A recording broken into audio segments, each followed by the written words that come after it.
हम लेकर आए हैं उत्तराखंड शाम की खबरें। देहरादून में ऑनलाइन एंट्रेंस एग्जाम सॉल्वर गिरोह का भंडाफोड़, 2 आरोपी गिरफ्तार, गैंग का सरगना फरार।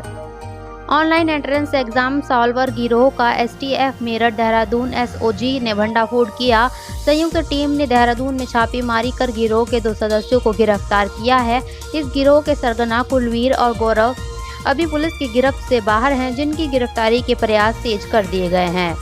ग्रामीणों के डामरीकरण कार्य की गुणवत्ता पर उठाए सवाल, जताया आक्रोश।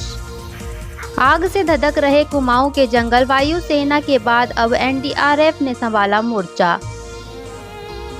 कुमाऊं मंडल में जंगलों का एक बड़ा हिस्सा इस वक्त वनाग्नि की चपेट में है, जिससे लाखों की वन संपदा जलकर राख हो गई है। ऐसे में जंगलों में लगी आग को बुझाने के लिए सरकार ने एनडीआरएफ की टीम को भेजा है। गणेश गोदियाल ने स्ट्रांग रूम का किया निरीक्षण, कहा भाजपा के लिए राह नहीं आसान। पौड़ी लोकसभा क्षेत्र से कांग्रेस के प्रत्याशी गणेश गोदियाल ने ईवीएम स्ट्रांग रूम की सुरक्षा व्यवस्था को परखा। साथ ही उन्होंने कहा कि गढ़वाल की जनता उन्हें भारी बहुमत से जिताने के लिए मतदान किया है। उन्होंने साथ ही बीजेपी पर जमकर निशाना साधा। नहाते समय गंगा में डूबे 6 पर्यटक, 4 को किया गया रेस्क्यू, 2 की तलाश जारी। ऋषिकेश मस्तराम घाट पर नहाते समय 6 पर्यटक गंगा नदी में बह गए। वहीं राफ्टिंग गाइड ने गंगा में डूब रहे 4 पर्यटकों को बचा लिया, जिसमें एक महिला की स्थिति गंभीर होने पर उसे हॉस्पिटल में भर्ती किया गया। वहीं 2 पर्यटकों का अभी तक कोई पता नहीं चल पाया। किसान को निवाला बनाने वाली बाघिन को किया गया ट्रैंकुलाइज, हैदराबाद भेजे गए सैंपल। रामनगर के बांसी टीला गांव में खेत में गेहूं काट रहे किसान को मौत के घाट उतारने वाली बाघिन को वन विभाग ने ट्रैंकुलाइज कर दिया है। अब बाघिन के सैंपल सीबीएमबी हैदराबाद भेज दिए गए हैं। फिलहाल बाघिन को रेस्क्यू सेंटर ढेला में रखा गया है। कांग्रेसी कार्यकर्ताओं से सवाल पूछना पड़ा भारी, युवक की लात घूंसों से हो गई धुनाई।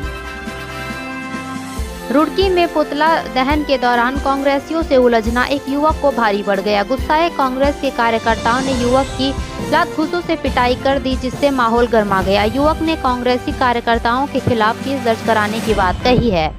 उधर कांग्रेसियों का कहना है कि समझौते के लिए युवक को बुला लिया गया है। श्रीनगर में घाड़ू घड़ा कलश के दर्शन के लिए जुटे लोग, 12 मई को खुलेंगे बद्रीनाथ धाम के कपाट।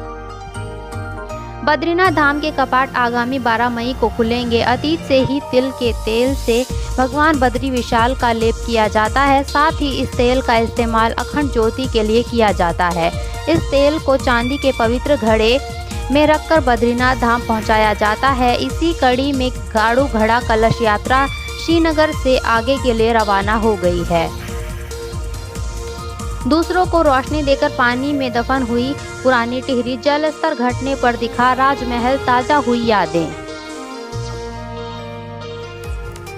टिहरी डैम का जलस्तर घटते ही खंडहर राजमहल दिखने लगा है। टिहरी की इस धरोहर को देखने के लिए आज भी लोगों की भीड़ लगती है।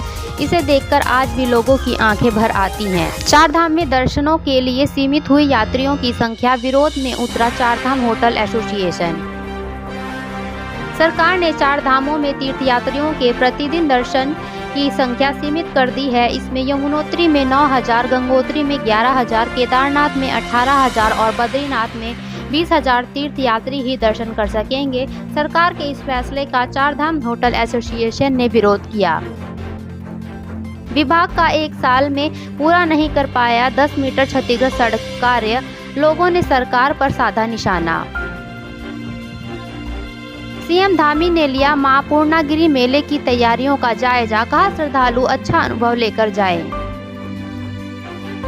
मां पूर्णागिरि मेले उत्तर भारत का प्रसिद्ध मेला है। मेले में दूर दूर से श्रद्धालु दर्शनार्थ के लिए आज पहुंचते हैं।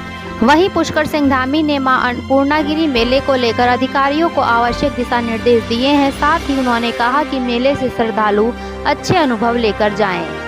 सतीवाला बुल्लावाला के ग्रामीणों को इंतजार होगा खत्म, सुसुआ नदी पर 17 करोड़ की लागत से बनेगा पुल। पहाड़ पानी के जंगल में लगी भीषण आग में फंसे वनकर्मी और ग्रामीण, भागकर बचाई जान। चारधाम यात्रा पर आए तो इस घाटी में घूमना ना भूले, ट्रैकिंग के साथ होगा खूबसूरत वादियों का दीदार। चारधाम यात्रा में घूमने आ रहे हैं और ट्रैकिंग का भी शौक रखते हैं तो चेनाब वैली आपके लिए बेहतर विकल्प हो सकता है। यहाँ आने वाले हर पर्यटक का मन प्राकृतिक सुंदरता से मोहित हो जाता है। जैव विविधता से भी यह घाटी भरी हुई है। दूसरी फूलों की घाटी के नाम से प्रसिद्ध चेनाब घाटी में 300 से अधिक प्रजाति के फूल हैं।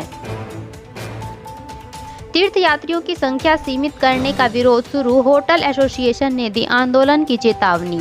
10 साल से पॉलिटेक्निक प्रवक्ता बनने के इंतजार में बीत रही युवाओं की उम्र, संस्थानों का ऐसा है हाल। ट्रॉलियों से नदी पार करने के खतरे से मिलेगी मुक्ति, 28 जगहों पर पुल बनाएगा लोनीवी। एक पुल प्रधानमंत्री ग्रामीण सड़क योजना के तहत बनाया जाएगा। शेष 24 ट्रॉलियों वाले स्थानों पर पुल बनाने की प्रक्रिया शुरू हो गई है। उत्तराखंड को ट्रॉलियों से नदियों को पार करने के जोखिम से जल्द मुक्ति मिलेगी। लोक निर्माण विभाग के स्तर पर संचालित हो रही 28 ट्रॉलियों के स्थान पर सरकार नए पुल बनाने जा रही है। विश्व बैंक से 3 ट्रॉलियों की जगह पुलों के निर्माण को मंजूरी मिल चुकी है।